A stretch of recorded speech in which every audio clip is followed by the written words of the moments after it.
33। दूसरा वचन सन पत्रस का पहला पत्र अध्याय 1 वचन 17 से 21। और आज के दो समाचार सन लूकस के अनुसार अध्याय 24 वचन 13 से 35। प्रेरित चरित अध्याय 2 वचन 14 और 22 से 33। प्रेरित चरित अध्याय 2 वचन 14 और 22 से 33। पेतरुस ने 11 के साथ खड़े होकर लोगों को संबोधित करते हुए ऊंचे स्वर से कहा, यहूदी भाइयों और यरूशलेम के सब निवासियों, आप मेरी बात ध्यान से सुने और यह जान ले कि इज़राइल भाइयों, मेरी बात ध्यान से सुने। आप लोग स्वयं जानते हैं कि ईश्वर ने ईसा नाज़री के द्वारा आप लोगों के बीच कितने महान कार्य, चमत्कार एवं चिन्ह दिखाए हैं। इससे यह प्रमाणित हुआ कि ईसा ईश्वर की ओर से आप लोगों के पास भेजे गए थे। वह ईश्वर के विधान तथा पूर्वाज्ञान के अनुसार पकड़ाए गए और आप लोगों ने विधर्मियों के हाथों उन्हें क्रूस पर चढ़वाया और मरवा डाला है। किंतु ईश्वर ने मृत्यु के बंधन खोलकर उन्हें पुनर्जीवित किया। यह असंभव था कि वो मृत्यु के वश में रह जाए, क्योंकि उनके विषय में दाऊद यह कहते हैं, प्रभु सदा मेरी आंखों के सामने रहता है, वह मेरे दाहिने विराजमान है, इसलिए मैं दृढ़ बना रहता हूँ। मेरा हृदय आनंदित है, मेरी आत्मा प्रफुल्लित है और मेरा शरीर भी सुरक्षित रहेगा, क्योंकि तू मेरी आत्मा को अधोलोक में नहीं छोड़ेगा, तो अपने भक्त को कब्र में गलने नहीं देगा। तूने मुझे जीवन का मार्ग दिखाया है, तेरे पास रहकर मुझे परिपूर्ण आनंद प्राप्त होगा। भाइयों, मैं कुलपति दाऊद के विषय में आप लोगों से निसंकोच यह कह सकता हूँ कि वो मर गए और कब्र में रखे गए। उनकी कब्र आज तक हमारे बीच विद्यमान है। दाऊद जानते थे कि ईश्वर ने शपथ खाकर उनसे यह कहा था कि तुम्हारे वंशजों में एक व्यक्ति को तुम्हारे सिंहासन पर बैठाऊंगा। इसलिए नबी होने के नाते भविष्य में होने वाला मसीह का पुनरुत्थान देखा और इनके विषय में कहा कि वह अधोलोक में नहीं छोड़े जाए गए और उनका शरीर गलने नहीं दिया गया। ईश्वर ने इन्हीं ईसा नामक मनुष्य को पुनर्जीवित किया कि हम इस बात के साक्षी हैं। अब वह ईश्वर के दाहिने विराजमान है।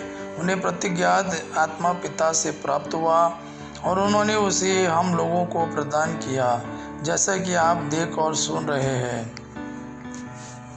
दाऊद स्वयं स्वर्ग नहीं गए, किंतु वे कहते हैं, प्रभु ने मेरे प्रभु से कहा, तुम तब तक मेरे दाहिने बैठे रहो। आज का दूसरा वचन सन पत्रस का पहला पत्र अध्याय 1 वचन 17 से 21।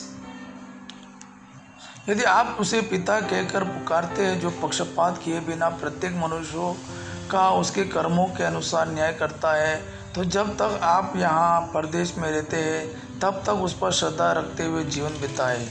आप लोग जानते हैं कि आपके पूर्वजों से चली आई हुई निरर्थक जीवनचर्या से आपका उद्धार सोने चांदी जैसे नश्वर चीज़ों की कीमत पर नहीं हुआ है, बल्कि एक निर्दोष तथा निष्कलंक मेमने अर्थात मसीह के मूल्यवान रक्त की कीमत पर।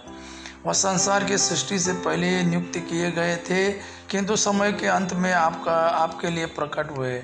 आप लोग अब उन्हीं के द्वारा ईश्वर में विश्वास करते हैं। ईश्वर ने उन्हें मृतकों में से जिलाया और महिमान्वित किया, इसलिए आपका विश्वास और आपका भरोसा ईश्वर पर आधारित है।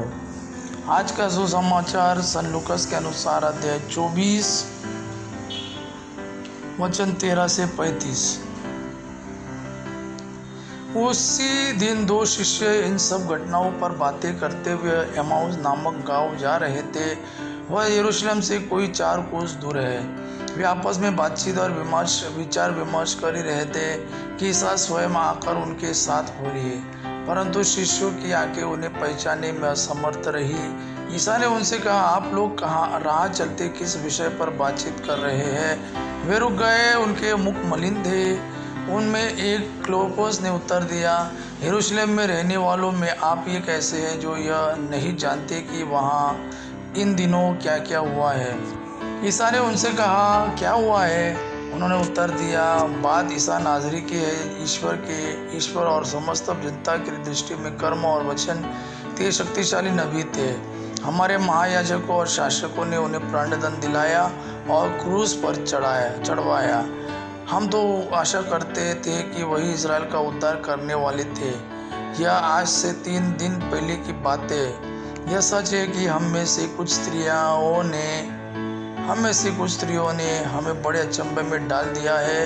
वे बड़े सवेरे कब्र के पास गई और उन्हें इसहाक का शव नहीं मिला। उन्होंने लौट कर कहा कि उन्हें स्वर्गदूत दिखाई दिए जिन्होंने यह बताया कि इसहाक जीवित है। इस पर हमारे कुछ साथी कब्र के पास गए और उन्होंने सब कुछ वैसा ही पाया जैसा स्त्रियों ने कहा था, परंतु उन्होंने इसहाक को नहीं देखा। तब ईसा ने उनसे कहा, निर्बुद्धियों, नबियों ने जो कुछ कहा है तुम उस पर विश्वास करने में कितने मंदमती हो। क्या यह आवश्यक नहीं था कि मसीह वह सब सहे और इस प्रकार अपनी महिमा में प्रवेश करे?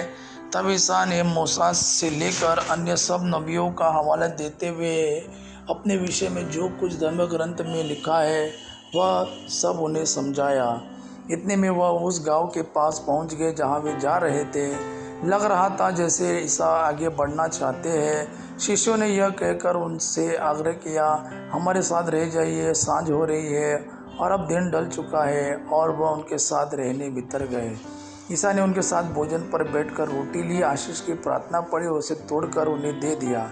इस पर शिष्यों की आंखें खुल गई और उन्होंने ईसा को पहचान लिया, किंतु ईसा उनकी दृष्टि से ओझल हो गए।